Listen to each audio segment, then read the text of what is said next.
Assalamualaikum warahmatullahi wabarakatuh. Bismillah, alhamdulillah, assalatu wassalamu ala rasulillah wa ala alihi wa ashabihi wa mawalah amma ba'du. Jemaah sekalian yang dimuliakan Allah subhanahu wa ta'ala, jemaah salat maghrib, Masjid Nurul Ikhlas rahimakumullah. Pada kesempatan kali ini saya tadi sebelum berangkat dari beberapa kitab materi untuk ultum, saya menemukan namanya akhlakul muslim, yakni akhlak seorang muslim. Ini ditulis oleh Al Ustadz Dr. Wahbah Az-Zuhaili. Ini ada Islamic Moral Muslim Relation. Itu pokoknya Inggrisnya kayak gitulah. Nah, di yang pas saya buka itu ada yang menarik, subjudulnya adalah al-hilmu warifqu fil umur, yakni pemaaf dan lemah lembut dalam segala urusan. Kemudian diberikan pengantar mengutip surah Al-A'raf ayat 199. Sang penulis menyampaikan, Allah Subhanahu wa taala berfirman, "Khudzil afwa wa'mur bil 'urfi wa a'rid 'anil jahilin." Jadilah engkau wahai Nabi Muhammad pemaaf dan perintahkan kebaikan, berpalinglah dari orang-orang jahil. Orang jahil itu adalah orang yang katakanlah meletakkan atau melakukan sesuatu tidak sesuai dengan tuntunan. Itu namanya orang jahil. Jahil itu dalam bahasa Indonesia sakleknya itu bodoh lah, tidak punya pengetahuan. Nah, orang kalau tidak punya pengetahuan, perilakunya juga ikut jahil. Nah, kita dalam keseharian Mas Sufyan itu ketemu sama 3 kategori. Udahlah, tes saja itu. Keluarga kita itu, saudara kita, rekan kita, tempat kita bekerja ada 3 orang. Ada yang menyenangkan, ada yang biasa-biasa aja, ada yang ngeselin. Cuman itu aja. Nah, di prosentase itu yang menyenangkan berapa persen, yang biasa-biasa berapa persen, yang tidak menyenangkan berapa persen, alias ngeselin. Ya Mas Toto, di prosentase. Nah, ketika kita berjumpa dengan orang yang modelnya golongan ketiga, ngeselin, ini Allah perintah, jadilah engkau wahai Nabi Muhammad pemaaf, perintahkan yang baik dan berpalinglah dari orang-orang jahil. Contoh, ini tadi kita sebelum sholat itu pasukan kerucil-kerucil itu istiqomah, diem apa gimana itu? Ngeselin apa enggak itu? Nah ini ayat konteksnya pas. Nah ada kemarin orang datang, Pak Ustadz, kemarin saya sholat di masjid A misalnya. Sholatnya khusyuk banget, tapi nggak ada anak-anak. Rasanya kok kurang nyaman kayak itu. Coba bayangkan.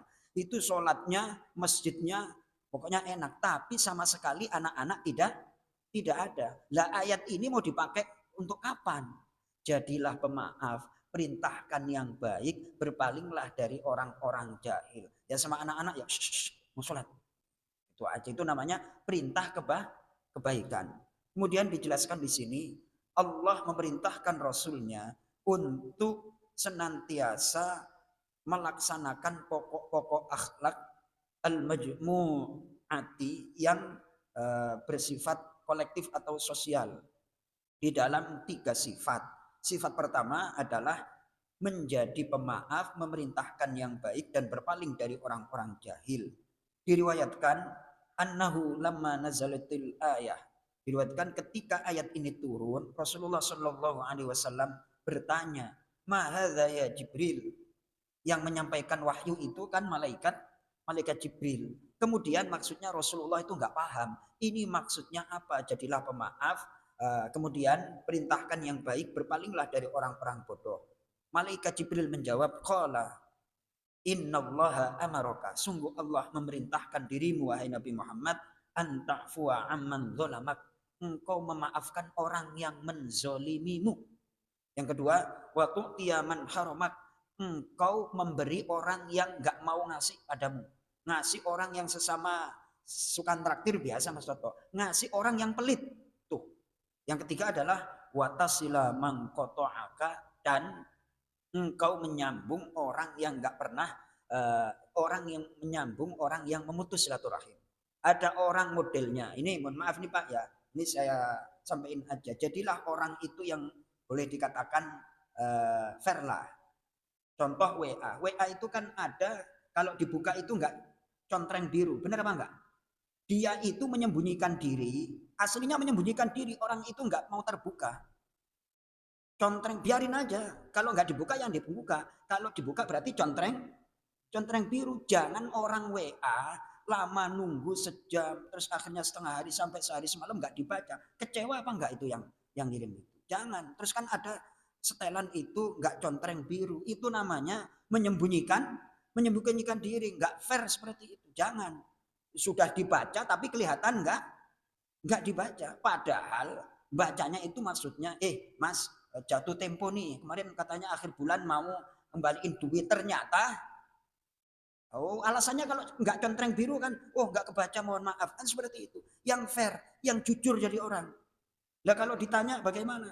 Kalau ditanya nggak punya duit ya belum aja, bilang aja nggak punya duit. Jangan apa namanya berkamuflase, jujur, sedih. Kalau nggak punya ya nggak punya, minta maaf dan segala macam. Jangan orang itu dikecewakan. Itu namanya zolim. Nah, model orang jamaah masjid ini biasanya udah kenyang dizolimi. Benar Mas Wawan?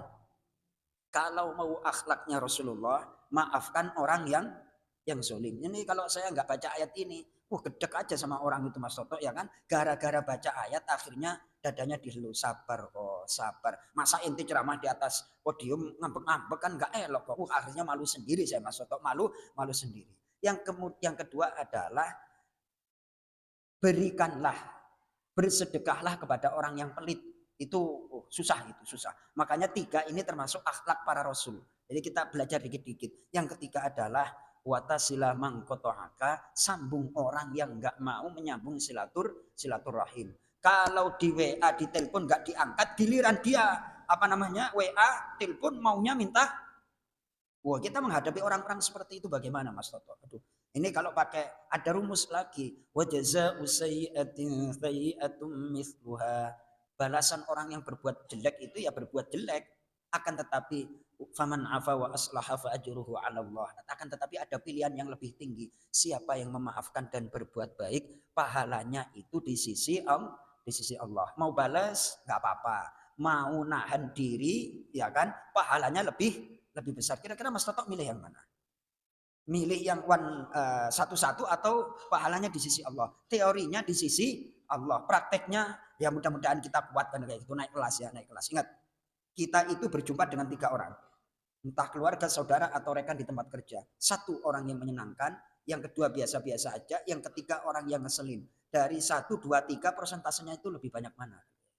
Nah, kalau menghadapi orang yang model ketiga, jadilah pemaaf, kemudian sambung silaturahim, pokoknya perintahkan yang baik, nasihati. Jangan gitu dong kalau saya WA tolong segera dibalas, itu kan baca. Kenapa sih, apa sih selatnya? Wong sekarang manusia tiap detik itu, tiap menit pegang HP, masa ada WA masuk nggak dibaca? Itu namanya zolim. Nasihati seperti itu. Mudah-mudahan bermanfaat. Assalamualaikum warahmatullahi wabarakatuh.